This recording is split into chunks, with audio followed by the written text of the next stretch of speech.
Well, certainly many people in the Lee government and the Obama administration would argue that the change in North Korea's behavior and its softening, its charm offensive, if you will, is due at least in part to strategic patience, that by creating a sort of an international, by isolating North Korea relatively to where it was before, that this has put pressure on the regime, it's crimped its economy and made them more flexible in some ways.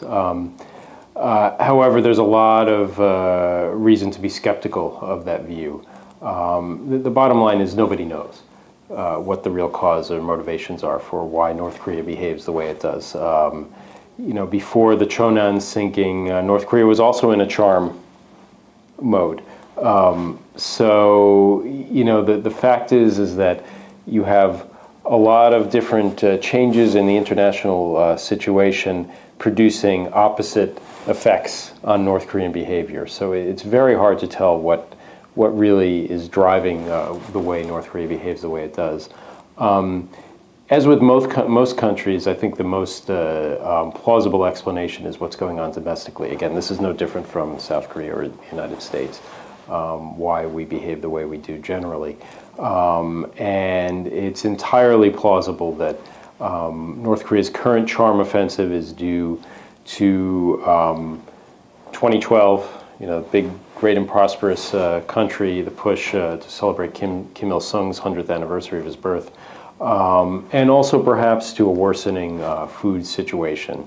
At the same time, there's lots of evidence that food shortages have gotten worse there. And so it's entirely plausible that that's driving part or even most or perhaps even all of North Korea's behavior and its charm offensive right now. You know, we definitely see a shift in U.S. and South Korean behavior towards being more open towards talking with North Korea. And, you know, there's a very high likelihood that the six-party talks will resume sometime soon. Does this change reflect that? Perhaps, although I think it would have happened anyway. In other words, I don't think that this change is driving, or this personnel change is driving a change in policy or even reflecting a direct change in policy. However, what I do think is that it shows that the demands on Ambassador Bosworth's time were going to get bigger. And there were a lot of people in the United States who scratched their heads when he was appointed, not because of anything about him. He's quite capable and has proven that over the years and in this appointment as a special envoy to North Korea. But people were questioning that he was a part-time envoy. I happen to be a graduate of the Fletcher School.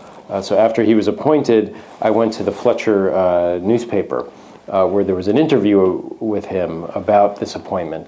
And they said, well, what does this mean for your time? And he said, well, I expect that about a third of my time will be spent on North Korea and 2/3 of my time will be administering the Fletcher School. And so right away, that to me was an indicator of how much of a priority North Korea would be to the Obama administration. This was back in 2009. In other words, that it was not going to be a very high priority.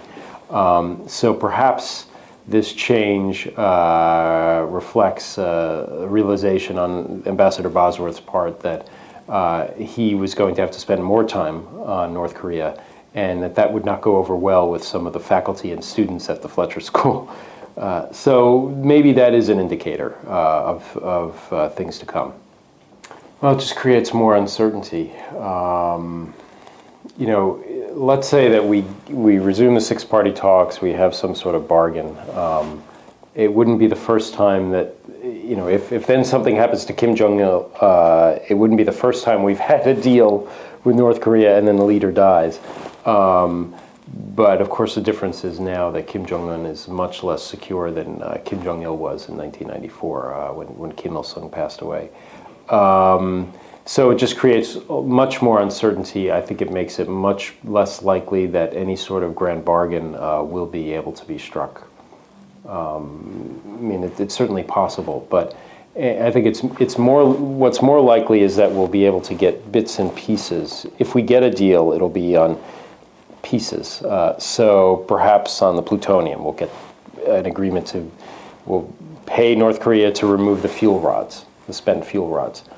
Some smaller things like that rather than some big grand bargain, because times of transition almost everywhere in the world tend to be associated with foreign policy conservatism, not adventure at all. Okay. So people are skeptical that North Korea wants to give up its nuclear weapons, and that is even more so given the current leadership transition. I think it makes, generally, it makes an agreement much less likely. Particularly in the United States, because North Korea, being adventuresome on North Korea is not a political winner, and President Obama likely, most people think, is not going to want to stick his neck out during a presidential campaign. In fact, there's a lot of speculation that that's why the Obama administration is very eager now to re-engage with North Korea to try and reduce the chances of some sort of provocation. So already politics probably has seeped into the U.S. policy towards North Korea in a greater degree than it was before. In South Korea, it's, in some ways it's more likely, in some ways it's less likely, or in some ways it'll have no effect, I should say. It really comes down to how firm President Lee wants to be. But there's always a temptation for a South Korean leader to leave a legacy, and if another year and a half goes by and President Lee has not met with Kim Jong-il, he'll be the first South Korean president in over a decade that has not had a summit. So there will be some pressure for him that he will feel both externally and internally to have some sort of dramatic breakthrough with North Korea. So in some ways, the United States and South Korea, which have been so close and working so closely, that the political pressures in the two countries might pull them a little bit apart. I don't think there'll be a dramatic break or a schism at all, but the pressures will be somewhat disparate, if you will, or opposite. Political pressures in both countries.